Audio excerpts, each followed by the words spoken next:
Hey everyone, welcome to the Bridgepoint Podcast. I'm Pastor Matthew Peters. Welcome back to the program. Today we have a very special guest, Chris Burke. Chris, welcome to the program. Thank you very much, Matt. I am so happy that you were willing to stop by and be on our program because I've been just watching you as a business leader moving into Burke's Bins and also just engaging at a very high level at different places in our church, particularly in community life and in music.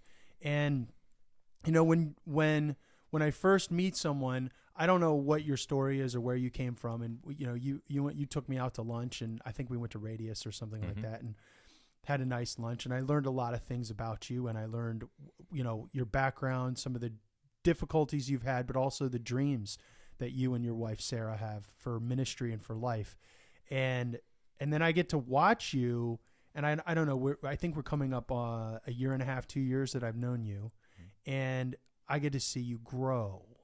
Now, what's curious is that it's a lot the way a pastor approaches people is the way maybe a grandparent would approach a young kid that they don't get to see for a little while.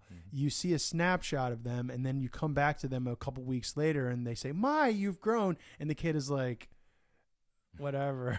You know what I mean? Yeah. But I literally get to watch people grow like that. And I've watched you grow. And I wanted to take a moment and just say, okay, I want to sit down with Chris and have you talk to your average business owner, your average person in the church. You know, you're representative of any particular man in the church. You're a good enough example for us all.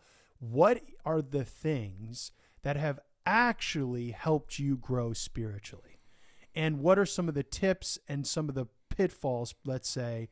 So let's just start with, like, if you were to say, you know, of all the things that I've done in the last few years in terms of my spiritual growth, what was the thing that you feel has been the most beneficial for you that's clear, that's repeatable, that almost anybody can do? Because we're not talking about like, oh yeah, I went and I got a PhD in exegetical theology at Cambridge. No.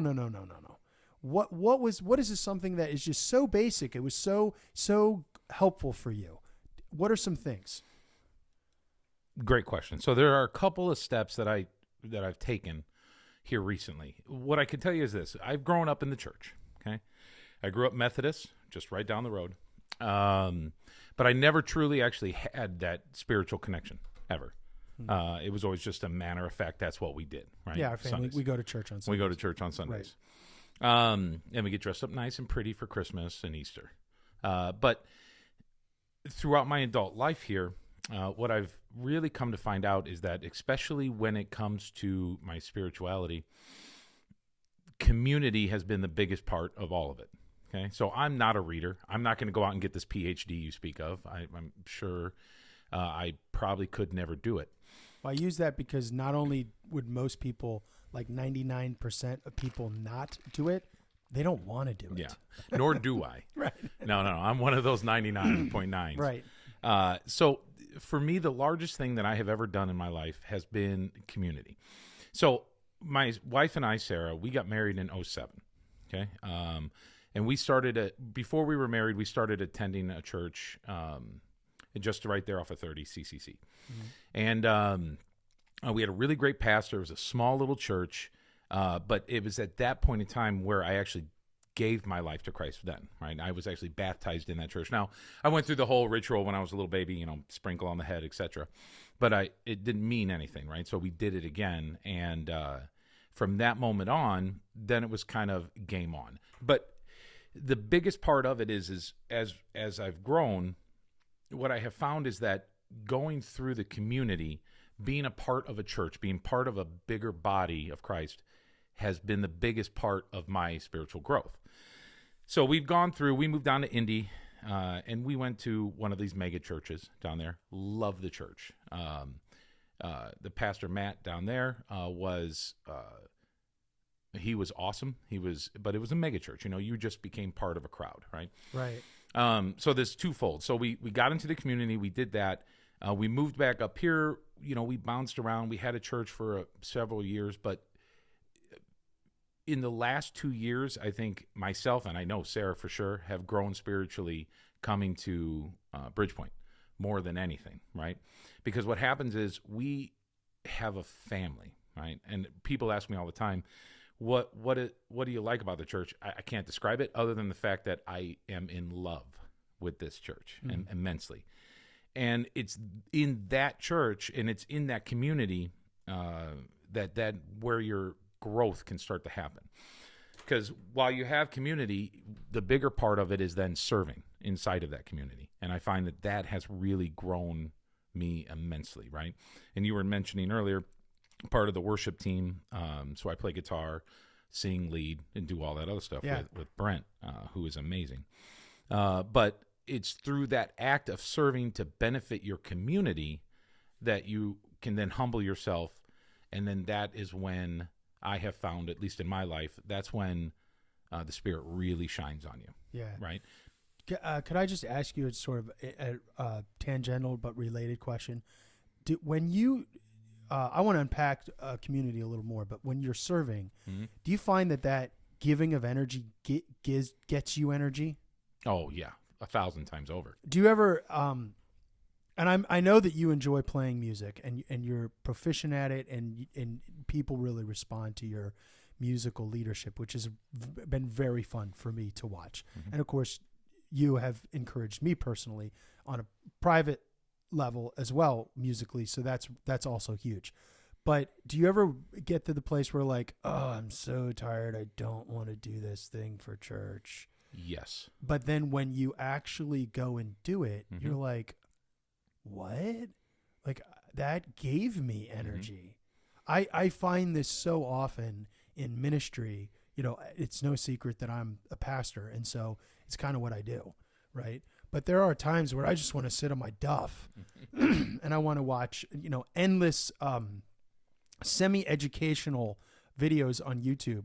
It could be about cooking. It could be about history. It could be what I'm never watching trash. Okay. I'm not watching trash. But what I find is that I'm looking for that entertainment or that relaxation to bring me energy. And the big irony is that when I get out and I finally like clean the toilets for my wife or like mow the yard or, or even go to the church and do something for someone that I'm dreading because all I want to do is relax for once. Right. That actually is it's sort of like a false notion that I have, and that actually service is the thing that in giving of energy to God, I get more back. And I'm just like, what? So I'm not the only one who experiences that, I guess. No, because what you're looking for is dopamine, right? Your body's looking, your brain is looking to give you that dopamine of exactly what it is you want. You think it's going to be happy. It's like a sugar high.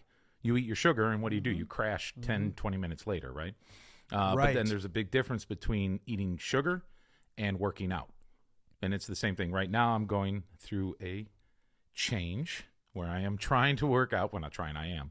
And a member of our church, Gareth, is pushing me to my very limit every time we go out there. Fantastic. I mean, I knew you guys were going to do that, but I didn't know it had actually started. Yeah. We started a couple weeks ago. Gareth is great, isn't he? Gareth awesome? is the best. He's so cool. And his voice is like butter. Is it? I know, right? All right. What a singer. Okay. What a singer. Okay. So, Gareth, anyways, if you're listening, we love you. Yeah, but going back to the point of it's sugar or working out, right? Yeah. Which one do you want to do more, but which one services you better? And it's in the exact same thing that I'm talking about with community and church. Yes, there's been many times when, and 2 points. There's been many times when I have gone through and woke up Sunday morning and having to wake up early every single day that week going, I just want to sleep in. Yeah, just this please, one time. God. Just this one time. I don't want to go to practice at 8 o'clock in the morning and get things which means set up. I have to get up at dark 30. But then what happens is after I leave,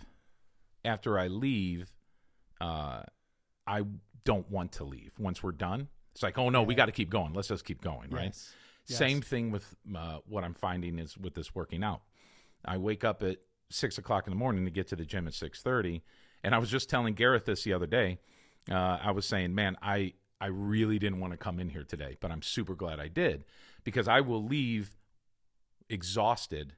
But it's throughout that. But it's a different kind of exhausted as opposed to a sugar crash. Now my muscles are going, oh no, this is fine. We're going to deal with this, right? So in the same way, it's I'm working out my spiritual muscles by serving and doing other things. Now, currently, I mean, like I said, I play on the worship team, to be fair with you, if I were scrubbing toilets, I'd be just as happy, right? Okay. If I was working behind the counter or putting out signs.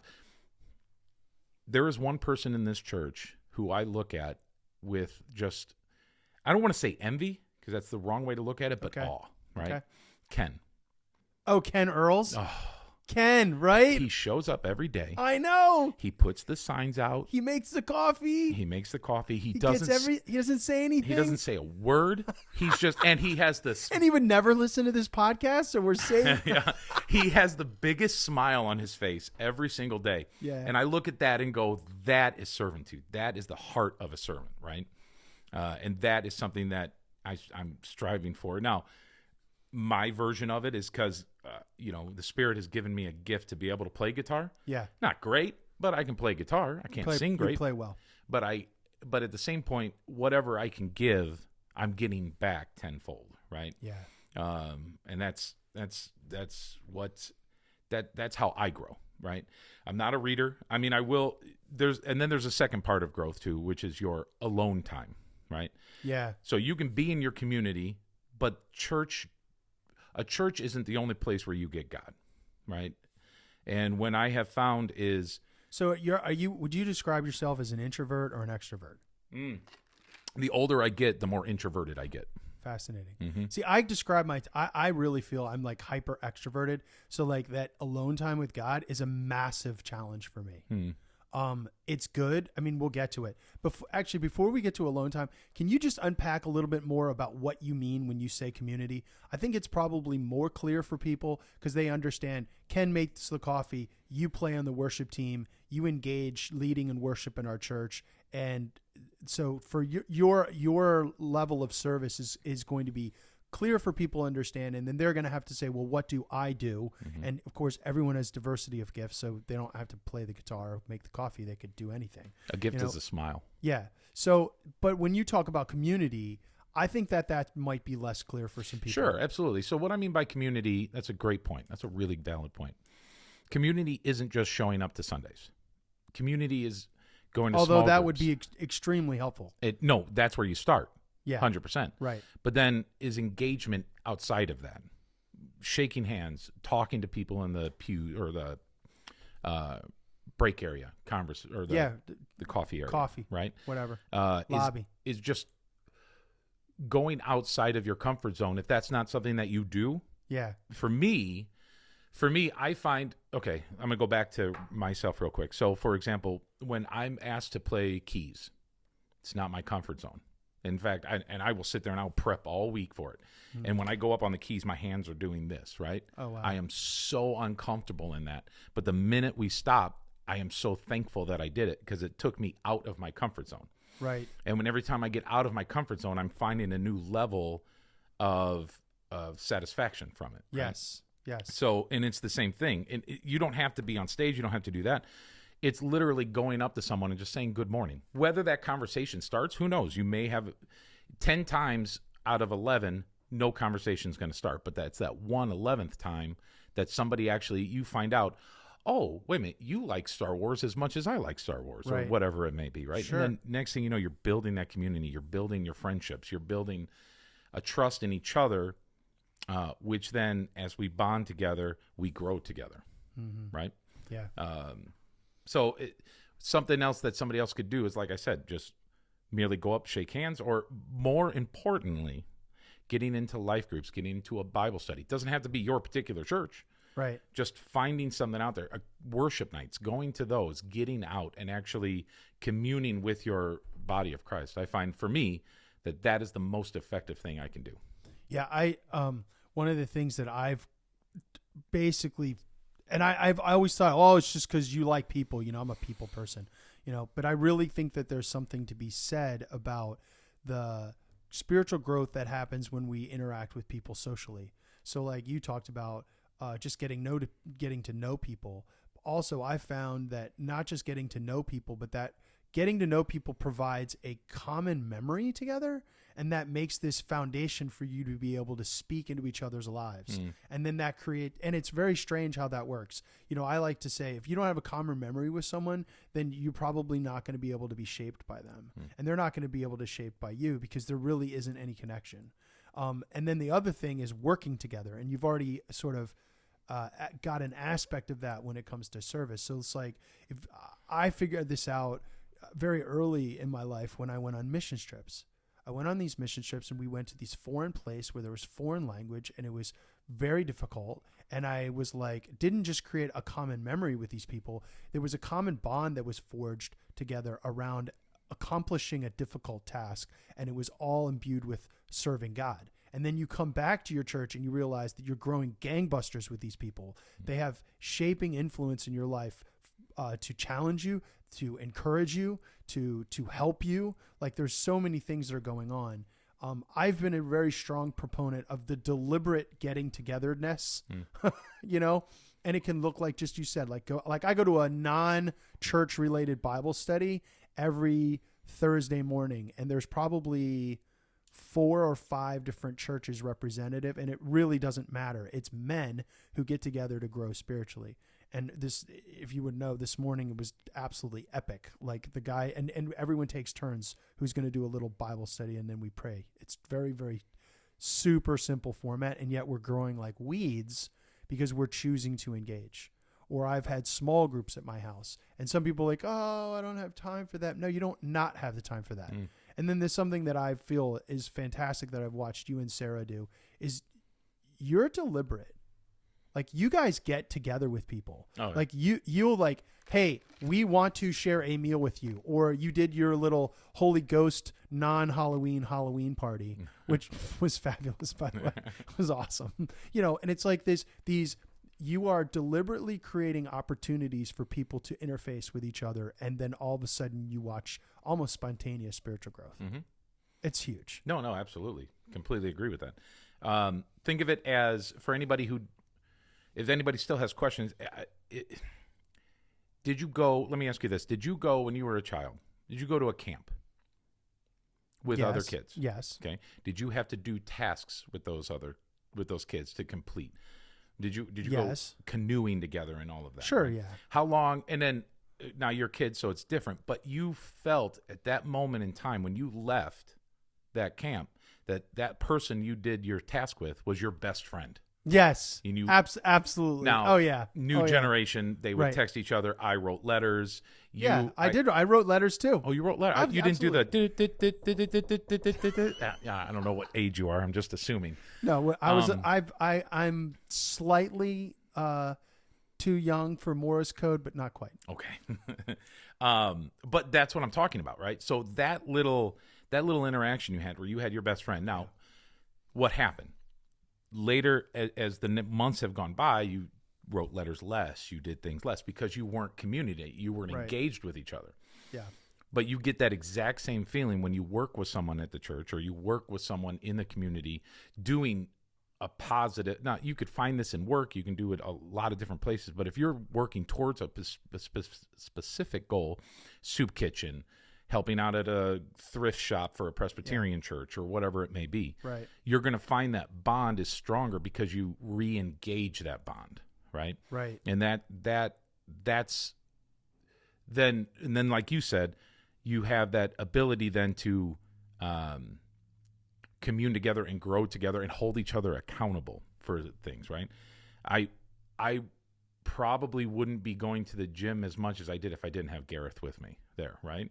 Yes. Just because Gareth is holding me accountable, right? He has me counting calories, all this other stuff.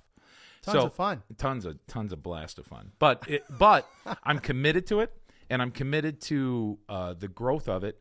But that's exactly the exact same thing. When you go into it, you find so much more joy doing it with others than you will ever find doing it by yourself, right? Because you're held accountable, because you're together. And a lot of people, as like I said, I'm getting older, not your age, but I'm getting older. I'm finding myself wanting to be alone more and more and more, right? But it's getting myself out of that comfort zone, and that's what's keeps you going. That's what at least keeps me fervently trying to push myself forward and continue to grow. Nice. Mm-hmm. So talk to me about, is spiritual growth to you essentially a series of successes, or have you also learned from your failures? No. It's more failures than success. Just like it is in business, right? So you're going to go and you have an idea, and I'm going to make $1 million, and I'm going to go out there. I'm going to shoe shine every gentleman that walks by, right? Right. And then you realize, oh, it's not 1920, and people don't really wear shoes anymore that need shined. They all wear their Nikes or New Balances or whatever. Sneakers. But what did you get from it? Okay, yes, you failed.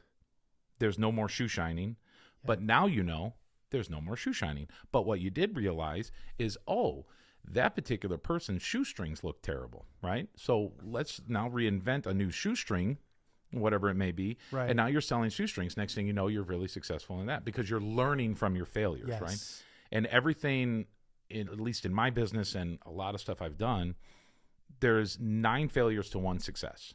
But that 1 success will overcome all the rest of those failures. Wow. Yeah. Wow. What are some of the things that you, and we don't have to air our dirty laundry per se, but what are some of the things that you have felt a failure in, and then you realized, oh, wow, this taught me one of the greatest lessons that I need? Oh, there's been so many. Really? Okay, well, let's go outside of work. Let's go into marriage. I can tell you that I have a saint of a wife. This is true. To whom I do not deserve. I don't know about that, but she is a saint. But she is wonderful. I've probably failed her more than I have succeeded, but in each one of those failures, I realize more and more how much I need her. Does that make sense? Yes, it does. Okay, so and just the occasional, occasionally rubbing necks or giving a shoulder massage or whatever, right? There's been more times that I haven't done that, but what I realize when I do that, it makes her happy, which then makes me happy, which then makes the whole family happy. Because right, if Mama Mama's ain't happy, nobody's happy. Exactly. But so that's one example.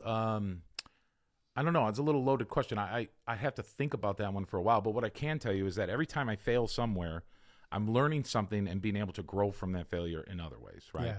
What's funny, though, is that for every success you have, like I was telling you, you have 9 failures before you have your first success.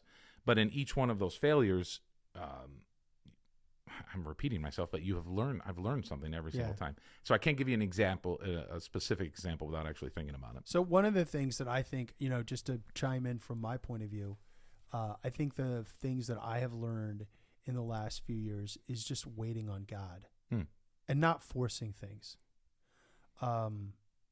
There's a lot of people that talk a lot about how the gospel is the power of God for your salvation, and so you shouldn't rely on your own efforts. And most of the time, the way people approach this is at a very basic level. They don't want to. They think that by doing something, therefore God is going to love them more, or they're going to somehow balance the scales of their errors, and they're going to somehow accommodate for that or compensate for that, and then that's going to be spiritual growth. So spiritual growth for them is fundamentally their own achievement that God smiles upon and says, good job, kid. You know what I mean? And when they fail, he's up in heaven hitting a smite button because he's ticked. Do you know what I mean? You screwed it up. You know what I mean? No, that's not the way things go. And so that is the 101 level of understanding the gospel. Like people talk about the Apostle Paul and how he says, listen, if you're circumcised, you don't even understand. So if you think that you can do this physical act of circumcision that gets you in good with God, you are so mechanical, so lost in terms of what real spirituality is like. And then it just cascades deeper and deeper. But here's the thing that it's been for me. And I'm not trying to set myself up as this high level dude. Okay. I've just had some seriously bad things happen to me in the last several years of my life. I had COVID, which there is not time or space to explain how absolutely devastatingly difficult that was for pastors. If you're not a pastor, don't tell me how I feel. It was bad. Mm-hmm. Okay. Second, during that time, I had open heart surgery. So I went from being this super fit, athletic guy that literally I could not think of a single circumstance in my life where if I didn't just buck it up and try harder, I was successful. No way, man. When you're strapped out on a hospital bed and you've got like 15 tubes coming out of your body. I had 4 IVs at one time. And I had 4 different drains for all the ports in my body. And I had tubes in my nose and on my fingers. I had at least 8 different things attached to my body. You look like a Borg. I was like a Borg. Mm-hmm. Okay. I couldn't get out of bed and walk on my own. I could hardly stand up. So I was weak. Right. And then on top of that, there was this enormous pressure that I felt to perform as a pastor. And so I worked my butt off to the point of almost insanity. And when I did not achieve the success that was looked upon as what people were looking for, rather, I was attacked publicly and privately to the point where I almost lost my mind. Okay. And so the church was totally destroyed from my vantage point. We went from having, hundreds of people in the church to having like a few dozen. Like I remember one time we had like 15 people in the worship service and I was like, wow, like we're 20 times lower than what we used to be. 25 times lower than what we used to be. We're not talking about a small attrition here. We're talking about a devastating loss. Like there was no functionality in my life. I couldn't ask anyone to help me anything. If there was a light bulb that needed to be changed, either I did it or a guy named Alan Andres would do it. Mm-hmm. Like it was bad. Okay. Now where am I going with all this in terms of our failures? So someone sat down with me the other day and said, this church, and I have had about a half a dozen people say this in the last week. So I'm sort of like, maybe God's trying to tell me something. People say, this church is so alive. Bridgepoint Church is so full of love. I have never experienced this before. Mm-hmm. Whatever you're doing, keep it up. See, that's the thing. I didn't make this happen. Mm-mm. I just waited on God. And I made 100 mistakes along the way. And I really did. The people that left the church, they didn't leave the church because I was a saint, okay? They did leave the church, in my humble opinion, over false accusations and false expectations and marketing models of ministry rather than the gospel and Holy Spirit power. That, I would die on that hill, okay? But I would never say that I was this great guy that was hitting the ball out of the park, okay? There was a lot of toxicity, but what I'm trying to say, to put a fine point on it, is that growth happens when we wait on God. Growth happens when we wait on God. I can't force it. I couldn't make it. I couldn't make those people repent. I couldn't somehow make the church grow. I cannot make revival. I can't make you want to do something. All I can do is love you, honor God, and wait on his timing. And that to me is profound. Like you will make 100 mistakes along the way and you'll make your necessary correctives and all the things are true. But it's like when we wait on God and we wait on his timing, then his timing is always perfect. And it's sort of like, And this is not a speech in favor of lethargy and doing nothing. This is a speech in favor of don't kill yourself when you made a mistake. God's timing is going to be perfect. Just continue to obey him and whatever he wants to happen will happen. And I see this, just a fun bonus. I particularly see this for people who want to go into ministry or they want to do some great service around the church. They feel like they've got to press in and quote unquote, make it happen. Never works that way. Nope. Never. Talk to me about some of the challenges that you've had. We've talked about all these things in terms of how you grow. What are some of the things that you find devastating to your spiritual growth or undermine your spiritual growth? Okay, so 2 things. One, actually, I wrote it down here. You were mentioning acts, like you have to do something in order to gain favor, right? Yeah. Old Testament law, if that's what you want to call it, right? Yeah, that's a quick and dirty way of putting it. Quick and dirty. A whole nother topic, but yes. Right. But the simple fact is that you don't have to. Well, you don't have to not do anything. Remind me what the question was one more time. Sorry. What are the things that have challenged your spiritual Right. growth? Okay, so things that challenge my spiritual growth is a feeling like I have to do more than what I'm doing, more than anything, right? See, this is right in the wheelhouse of the things I was just talking Yeah, about. This exactly. is perfect. Mhm. Yes. So feeling like I have to have a certain amount of, my family has to be this certain way. My daughters have to dress this certain way. My wife has to be this way, and I've got to look like this or look like that.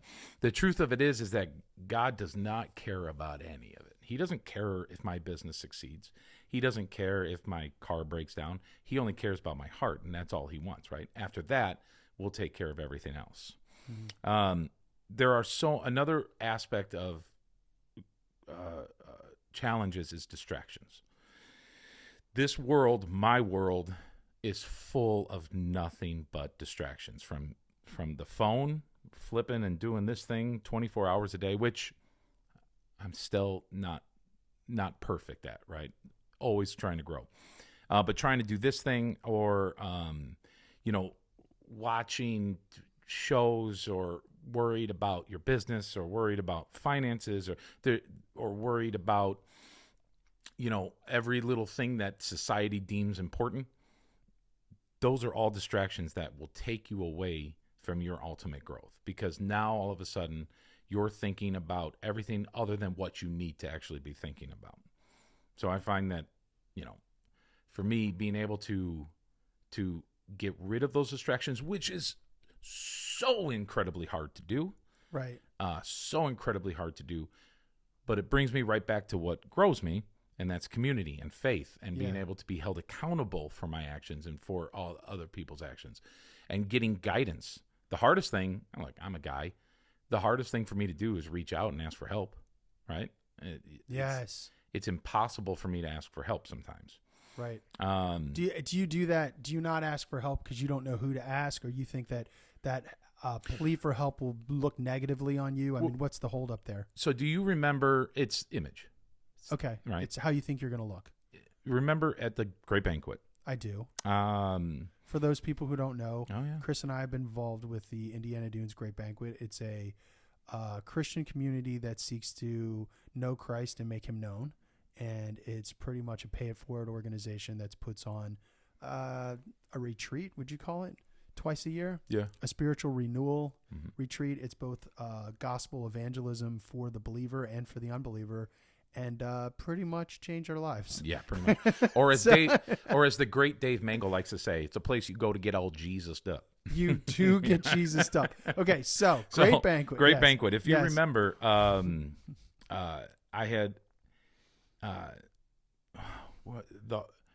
had said to you,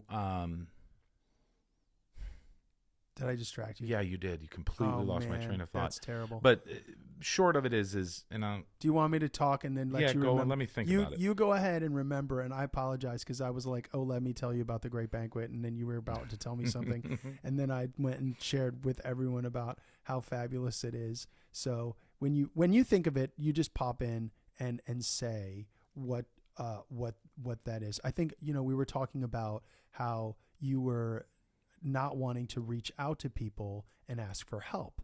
Oh, okay, I got it. Yeah. Shush. All right. So, remember I was saying to you that it was right after something very special happens on Saturdays over at the Great Banquet. Yes. Saturday afternoon. If you want to know, go. So, and I had turned to you and said, I feel like I'm 41 years old. I should have all of this figured out. Yes. Right? I said I should have all of this figured out already. I remember this. And what you had said to me is, I don't have it all figured out, right? So, and you were talking about yourself. What I'm getting at is that there's the appearance that you should have things put together in your lives. Right. And one of the things I said during the Great Banquet was, emotions aren't real. Men don't cry. You did say these things. I distinctly remember you saying. And this is stupid. And right? this is stupid. Why? Because could we be honest here? Yeah. Because you were showing emotion. Yes. You were wanting to cry. Yes. And you didn't want to be I unmasculine. wasn't wanting to cry. I did cry. Oh, you did cry. Yeah. Okay. All right. But I should have all of this figured out. That's part of the mantra that is being a guy. Right. Right. I'm the protector. I'm the provider. Provider. Right. I don't need help. I need to help. Right? I give the help. I don't. I receive give the it. help. Yes. Yeah. Oh, wow. I am the one who knocks. But like I said, that right there, and at that moment in time on that banquet Saturday, I gave that to God, and you do a thing, you fire, and all of this other stuff, and it's all symbolizes it. But the truth of it is that the minute you are willing to not be okay, because it's okay to not be okay. And the minute that you do that and you're comfortable with it, then you can really start to see a change. And I can tell you, for me, the minute I realized that, I don't have it all together, I don't have to be good with everything, I don't have to have all the answers, was the minute I started getting answers. And I started understanding more. And that it's okay. It's honestly okay to have feelings and to be and to accept that other people have feelings. I think that's the biggest thing about it too, is as a guy, it's okay for other people to have feelings too. Yes. Hard to describe, I know, but it's just one of those things where you go back and forth, and once you finally are in that pocket and you can actually appreciate that other people have feelings, you have feelings, and then you can actually start to grow. But then, which brings me right back to my original topic of community, which is once you realize that you guys are in this together, then you start growing, you start bonding, and you can grow in faith together, because you guys are everybody has feelings. Everybody knows what we're trying to get to at the end. Do you know, it's funny because I was talking to some people this morning, and I would consider myself emotive or emotional, like both of those, whatever those two words mean, the aspects they got. And so I'm emotional, okay? I am emote. But interestingly enough, by the way, he often cries on during his past. Yeah, I do. I'm a consummate crier. So, but if I were to analyze myself, I wouldn't say that my deepest analysis of myself is that I'm an emotional person. I would say I'm an intellectual. I'm a thinker. That's just the way I am. And it's, like I studied my brains out. All this stuff. I like to think. Some people don't. I do. It's okay. Let me do it for you. But then I read this book called The Soul of Shame, and they've actually done studies on the brain, and that every decision that everyone has ever made has been emotional. It's all rooted in emotion. In fact, I didn't really get this directly from the book, I don't think, but I sort of surmised it, that even the intellectual, logical arguments that people make are really just them bolstering their emotional decision that they've already made. Mm-hmm. And that's okay. Like, that's just who we are. We're not like just free flowing emotions. We have thought behind that. There's logic behind it. There's thinking. There's a richness about it. But it's like, yes, you are allowed to feel, because in fact, that's what you do. And we try to hide that because a lot of times emotions are viewed as failure and weakness. And I think in some ways they can be. I mean, that's not a totally illegitimate thought. If you're a blubbering mess, you're not getting much done. Mm-hmm. Okay. And I've often said this, I don't mean to promote movies or films that people should not watch, but, and I have changed a lot of my views about what I will put in front of my eyes, but I did see two movies that were impactful to me, and they were both very violent, but let's just put it out there. One was Gladiator, and the other one was Band of Brothers. Okay. Gladiator, Maximus is this Roman general, and he has to stand up in front of his troops when they fight the most vicious Germanic tribes. And, you know, he's afraid that he's going to die and leave his wife and children without a father. Okay. And similarly, in Band of Brothers, Dick Winter's character has to battle and watch his buddies die on the beaches of Normandy and in D-Day. Well, he wasn't on the beaches, but he was a paratrooper, so he was behind the lines. And they did all kinds of things where people were dying. And, you know, these guys will go and cry in their private moment because they are emotional. I mean, the one thing that just blew me away is that Dick Winters has this, what became a textbook charge, a German artillery setup with trenches and all this stuff. And they had to go in, they had to drop grenades inside each of the artillery so that they couldn't fire these cannons on our troops. Right. And at the end of the day, everyone is celebrating everything. And I can't remember what his rank was, lieutenant at the time, Winters. He went and made sure everyone in his little platoon or whatever was fine. And then he goes and kneels down behind a truck and like bursts into tears. Okay. Well, because he's emotional. He just went through traumatic experience. He's watched some of his buddies die. He was probably afraid the whole day. It was terrible for him. But what you don't do is you're not a blubbering mess in front of your troops when it's time to fight. Right? If Maximus is like, I'm so afraid for us to fight. No, he's like, he gets on his horse and he takes his sword and he says, we're going to win. You know what I mean? And he goes up and down his lines, you know? It's like, we have to find the way to be emotional beings and not confuse the two. You know, we are, when we cry, there are times where we can appropriately cry or we can appropriately show emotional vulnerability. And that is not bad. In fact, that's a strategic strength, right? But if we're a blubbering mess, that's a whole nother matter, but that's not what we're talking. That's most of the time not what we're doing. Right. You know, so I think that's a critical insight, and you have been stepping into that and seeing that is something that's challenged you, but yet just as we've been talking about, you are working through that. I'm working through it as well. I mean, I've had people tell me that, you know, I shouldn't be emotional, I shouldn't cry, you know, and that to me, I think it more says things about them than it actually does say about what's actually going on with me or my leadership or who I am.